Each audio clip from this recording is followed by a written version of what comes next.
Welcome to this explainer. Let's jump right into it. Today, we're going to objectively break down the economy in Orodism philosophy, and specifically how it reimagines traditional economics from just a money-making machine into a profound tool for building civilization. If you've ever felt like modern economic models are just, missing a crucial human element, you are absolutely going to find this fascinating.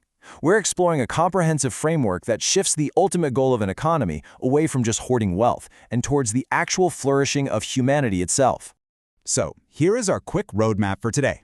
We're going to hit a new civilizational economy, move into the 3 philosophical pillars, look at redefining work and dignity, explore capital, trust, and freedom, and then bring it all together with the civilizational equation. All right, let's dive into Section 1, a new civilizational economy, moving beyond mere profit. We have to begin with a massive paradigm shift. Think about traditional economics for a second. It usually starts with scarcity, right? It's all about endless productivity and how to get people to consume more. You're basically treated like a gear in a machine. But Orodism flips this entirely. It starts with the human being. The economy is the machine, and its only job is to serve human dignity. It all boils down to the idea that economics begins with philosophy. Every economic system is built on basic assumptions about human nature. If we're viewed purely as consumers, well, success just equals more consumption. But Orodism insists you literally cannot separate economics from ethics. It evaluates the economy by one really simple metric. Does it actually enable human beings to flourish? Moving right along to Section 2, the 3 philosophical pillars: existence, humanity, and liberty. Economic life in this framework is rooted in what philosopher Orod Bozorg calls the 3 loves. First, the love of existence, meaning if economic growth destroys nature, it's just destroying its own foundation. Makes sense, right? Second, the love of humanity. Workers are never just expendable inputs. And third, the love of liberty, because true, world-changing innovation simply can't happen without intellectual freedom. And this leads to a really interesting rejection of a classic false dichotomy: efficiency versus ethics. We see this all the time. A lot of modern systems worship rational calculation and completely ignore compassion. Or they do the exact reverse. The Orodist view argues that efficiency without ethics is just plain exploitation, while compassion without rationality is going to go bankrupt pretty fast. So, the ultimate takeaway from the Red Book is this: maximizing wealth is not the end game, not at all. Wealth is merely an instrument. The actual goal is building a new, compassionate civilization.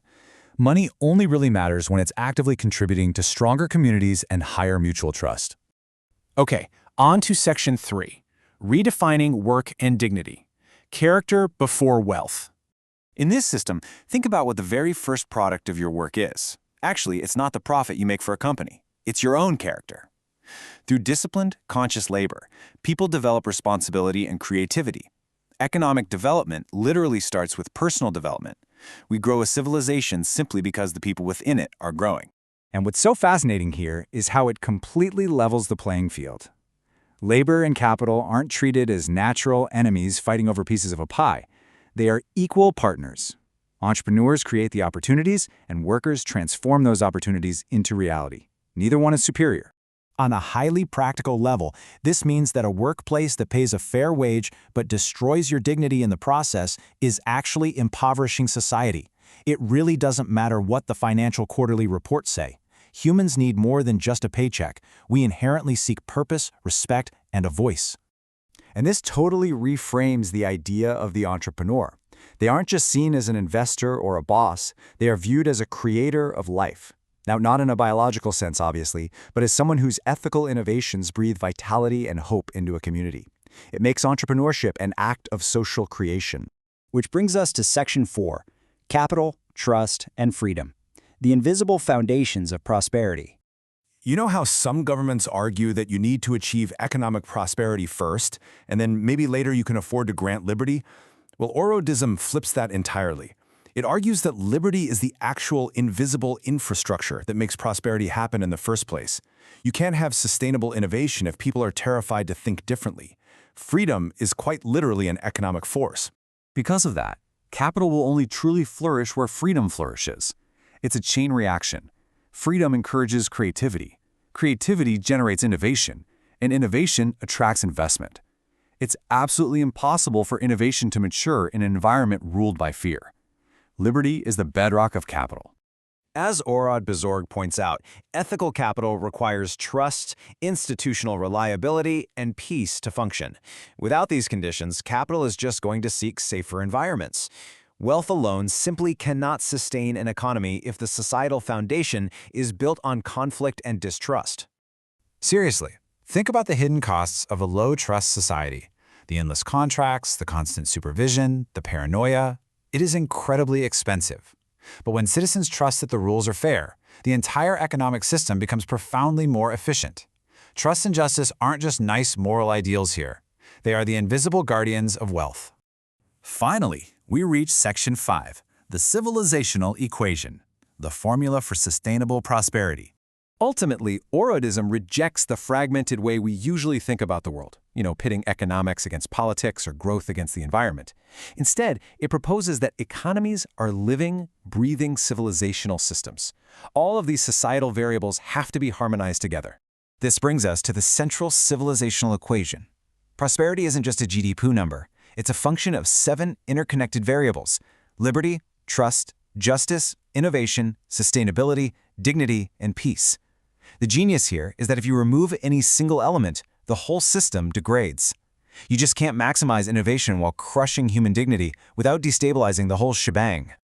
And this illustrates how civilization continuously recreates itself in a loop.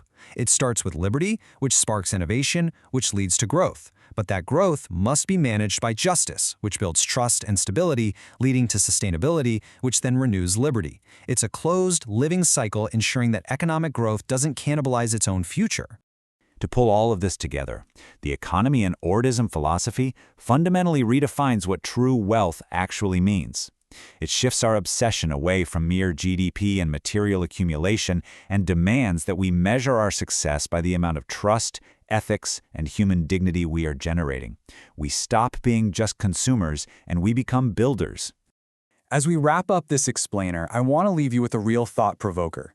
To evaluate our current global economy against this Orodist standard. Is our wealth serving humanity, or is humanity serving our wealth? It's a powerful challenge to how we build our future. Thanks for joining me on this deep dive, and keep asking the big questions.